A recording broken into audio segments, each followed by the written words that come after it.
Hello all, and welcome back to HighPriest, First Impressions, on Friendship.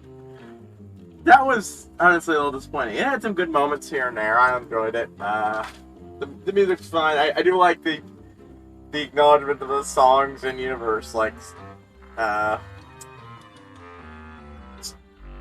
should also get the premise out of the way. Basically, the premise of the episode is a magical doohickey is wiping. Is what ends up wiping our friends' memories, so they only remember her as awful, blah, blah, blah, blah. Okay, so, I like the fact that, when the villain is doing her little song, Starlight steals her backpack and roots around for the artifact to destroy. But honest to God, I'm just kind of... Right, there are things I liked about the episode. There were funny moments and such. I forgot to mention. I accidentally started watching Roller Coaster instead. Misclicked. I exited out quickly and got this one up. Yeah. Wallflower is the kind... I don't like Wallflower. Part of the problem is I had this vision for a much better thing. When in reality, she's just kind of a shy little wallflower that is naturally forgettable. Who enhanced this by blanking people's memories whenever she screws up in a social situation anyway, which I get the appeal, but also, I mean, I made my opinion on mind control stuff before, so that's, no, and it's a blank. Sunset because Sunset's so awful for not treating her special. I just don't. You don't have to be good to every fucking person you meet. I'm sorry. You shouldn't be an ass. But you don't know this person. And it is a bit of an asshole thing to constantly member of your own club who's been there forever now. But I'm not even sure how much of that is natural because she's admitted to mind blanking people over little shit all the time. So it's entirely possible she did that already during that scene and we just don't know because boom. Because of that, I can't even trust that. The problem is, I thought she was going to reveal that she was actually Sunset's best friend during the events while she was bad, and when she went good, she just kind of forgot she existed. Yeah, an actually valid reason to be fucking pissed off at Sunset, and a perfectly good motive to do the same to make all her friends forget her. That was actually going to be interesting.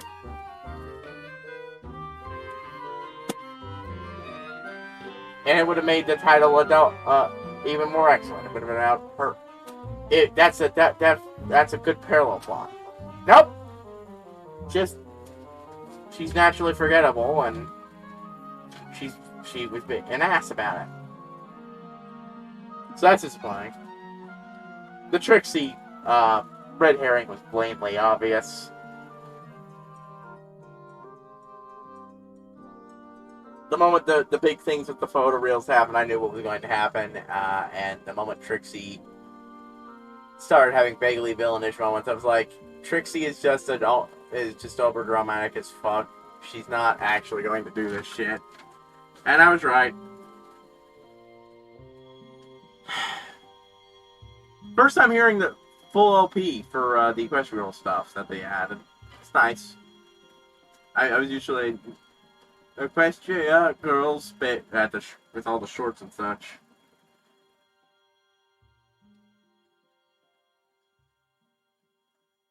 The starring song was a nice one. I like that bit with Trixie flash forward to the video of the song bit. It's like, fun song. Yeah. Sunset completely banked this girl. That's what I thought. I thought she was her friend. That would be a great villain motivation. the hell? Writers? You dropped the ball. You dropped the ball. You dropped the ball.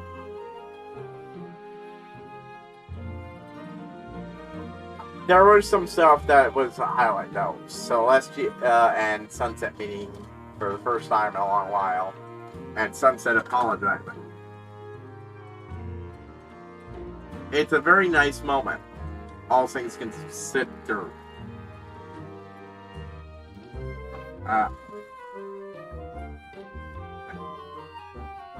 It was a very nice moment. All things considered.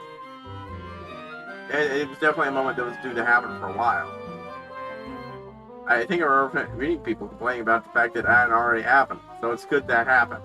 Finally. I really like the bits in the with the library verse. Don't worry, I know this book library better than anybody. It's like roster restriction from Twilight, and then she gets in and she starts hyperventilating again after something that already calmed her down. And of course, well, Sunset eventually gets bored out of her fucking mind from researching and dead ends. Twilight is just chipper and happy. Woo! It's like the giant book horse moment when she gets in there and nerds out all over the place. Excellent. I like that bit where she's interacting with Luna and she compares Princess Luna to her because, yeah, she's only really familiar with the parallel version of her of Luna. She wasn't around for when Luna was, around.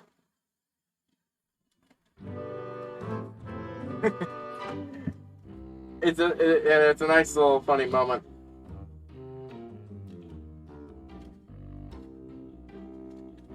Otherwise, yeah, it's a fine thing, and I do think there are some clever moments in there.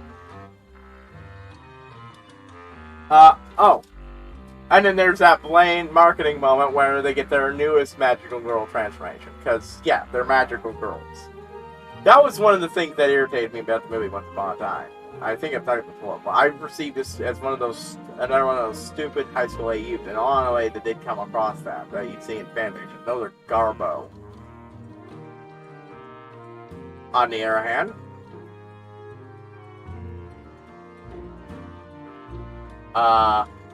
what they did here is good. I mean, yeah, this was good, but I broke the point. This was good. It was a good episode, but I meant the magical things. Yeah, the first one wasn't good anyways, but it was a lot easier to swallow the pill of what these were and get into them if I was looking at them as magical girl genre instead of high school AU. And they've got all the hallmarks of it. Oh, I love that moment when Twilight was about to where a memoryless Twilight was about to launch into one of the speeches at the end there. And Spanky just shuts her down and says, just blast her.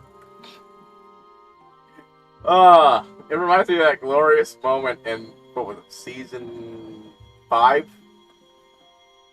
When Twilight goes into her friendship speech at the end of their first encounter with Starlight, and Starlight goes, "Shut up!"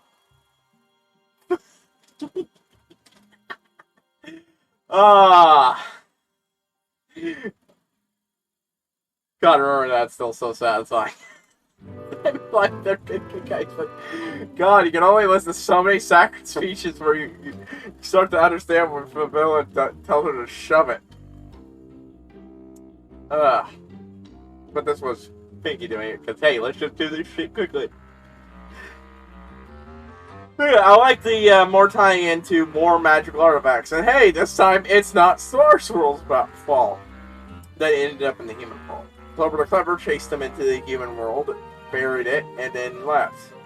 He should have just destroyed it, but I suppose he didn't. No, he did. He knew where it was hidden.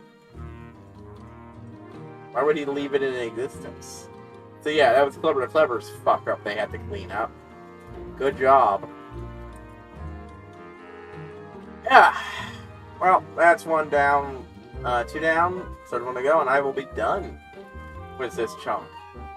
Then it's time to get everything ready to do the other thing, do season 9 and all its accompanying stuff, which I should be able to finish, if not before the year's out, then a month after.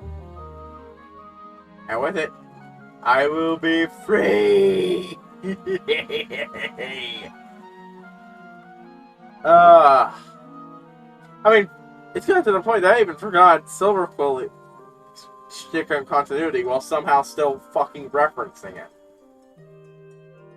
Well, no, I wasn't perfectly referencing it the last 2 times, but I do like the continuity show a lot like he does. I honestly forgot that was my I stole that shtick from him, where I had to go continuity whenever the show referenced shit. Mostly the nod to him because I really like his videos. All right. HighPriest sign out. I'll see y'all for next time.